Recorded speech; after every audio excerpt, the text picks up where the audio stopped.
if Pep doesn't like him, he won't start every game, and he wants to be going into that squad. Well, he might at the moment, Jeff, just purely because of the injury. Just because of that, yeah. You'll know more about fracturing a shin, which is apparently what Guardiola's done. That's not going to be back quickly, is it, for the Croatian? Obviously, Diaz limped off against Chelsea as well. Who needs him more, do you think, though, out of Liverpool and Manchester City? Who needs him more? I would say Man City, definitely. I think he fits them a little bit more. Liverpool are coming under a lot of aerial attacks, and he probably won't want to go into a situation like that, going into City, maybe, who are, competing for titles this season a bit more than Liverpool. Probably will benefit him, and it'll look a bit more. Jeff, a little bit better. If you're advising him as his mate or as his agent, what are you saying? I'm not his agent, by the way, just so people know. You're saying free transfer then. But if you're advising him now, like you said, a few months out to the World Cup, City potential Premier League winners, Liverpool, we know how much of a big club they are and what they can do in terms of future title challenges, current Premier League holders. What are you saying for him to do, kind of football terms, but also kind of career terms, financial as well? What kind of makes sense? I think obviously moving, he's going to get financial benefits, but for me, if I was him, I'd be telling him, sit still. You're leading Crystal Palace, you're playing every week, you're in Europe with them. Stay there, and then your options become even bigger and better in the summer. And that's what I'd say to him, yeah. Do you see him, though, sticking around in the Premier League? Because, as Chris has said there, some of the big boys in Europe, all of the big boys, the Barcelonas, the Real Madrids, the Inter Milans, the Atletico Madrids, all interested in potentially starting conversations. And again, the second part of that question, would you then see City try to accelerate this to get ahead of them and say, do you know what, here's 30, because it's still 30 million quid, that's just plucking a number out of the sky. A fee would still be a good deal for City, for Liverpool, for a Premier League team. Of course, yeah, and because he's English, like we've all grown up, and winning the Premier League is that the main thing. But I think we're seeing it more and more now.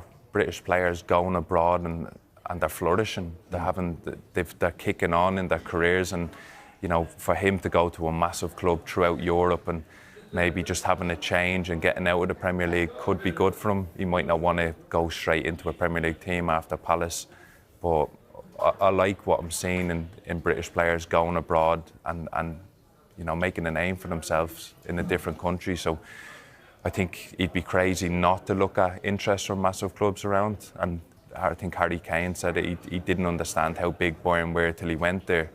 So it could be the same with Marc as well. You find out how wanted you are, don't you, when you're going on a free? I imagine that phone rings a lot more than usual. I wish I was as wanted as him, but yeah, no, I had a couple of offers, and it is tough when you're a free agent and you're weighing up what is the best move for you, for your career and for your family. So there's a lot of factors you have to key in, but mine wasn't in January as well. I was on holiday getting to make that decision, so it made it a little bit easier being in the sun.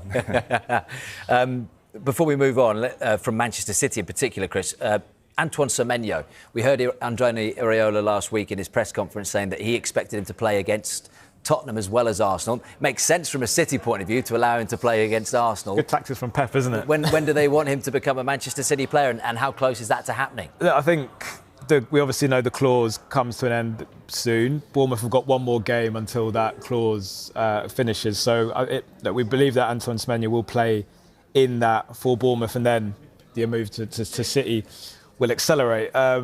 It's interesting, isn't it, though, because it's another player that Liverpool were looking at. So again, it's that, how are Liverpool going to feel if two of their targets potentially end up moving to Manchester City by the end of the window? I don't know, I'll throw this to you again, Jeff.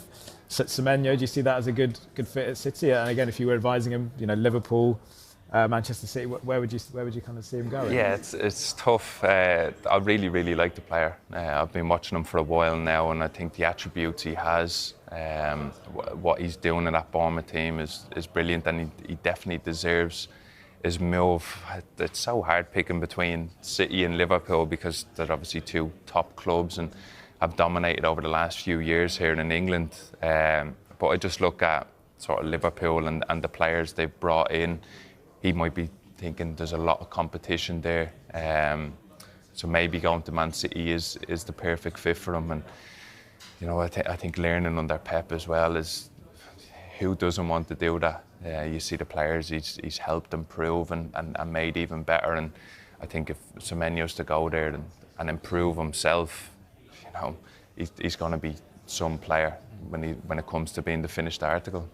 Right, let's move on from Manchester City, talk about their rivals, their big neighbours, Manchester United, because it was a big day for them yesterday, wasn't it? Sacking their head coach Ruben Amorim and putting Darren Fletcher in temporary charge. Sani Rudravajula is in Manchester for us now. Sani, good morning to you. Have we got any update on who could be taking that job permanently at Old Trafford yet? Yeah, good morning, Will. Well, no massive update just yet, but of course we do know that Darren Fletcher will be addressing the media this afternoon at 5 o'clock, and we'll have that live on Sky Sports News ahead of playing Burnley tomorrow. We believe assisting him will be Travis Binion and Alan Wright, who've both worked with him in the youth setup. Of course, Fletcher hasn't been in that role at the under-18s very long at all, but he was previously part of the club working alongside John Murtough, also looking at loans as well. So he has that experience within the club, and he'll be taking charge tomorrow. I mean, some of the names in the frame. Yesterday, Will, I spent the day on Market Street in the centre of town, and I got every single name was thrown at me. Looking at the odds at the moment, the favourite right now is Oliver Glasner, who's currently at Crystal Palace, of course. So that's one name thrown out. The next favourite, one of them is Gareth Southgate, who's available on a free, if you like. He's not. He's obviously not with a job at the moment. One of the names that was said to me a lot was Ole Gunnar Solskjaer, and a lot of fans said to me that was kind of a heart over head kind of person would like to be brought in because of the success or the way he played when he was there. But at the moment, you could almost pull out any name and they could potentially be one that United fans would entertain. I think what we understand is as well, when you think about the PSR issues that United have had as far as the headroom to bring in signings go, they've had to spend money to bring in Ruben Amorim.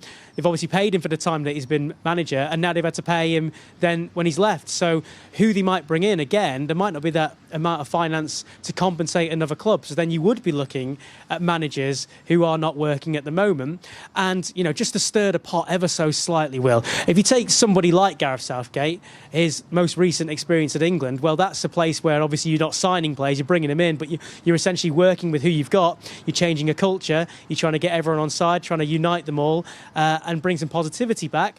Well, that would be something that any future United manager would have to do. For now, that's Darren Fletcher's job, and we'll have to wait and see how he gets on. Other names thrown in that have that similar sort of connection: Michael Carrick, maybe Kieran McKenna at Ipswich Town, but all that is yet to come out.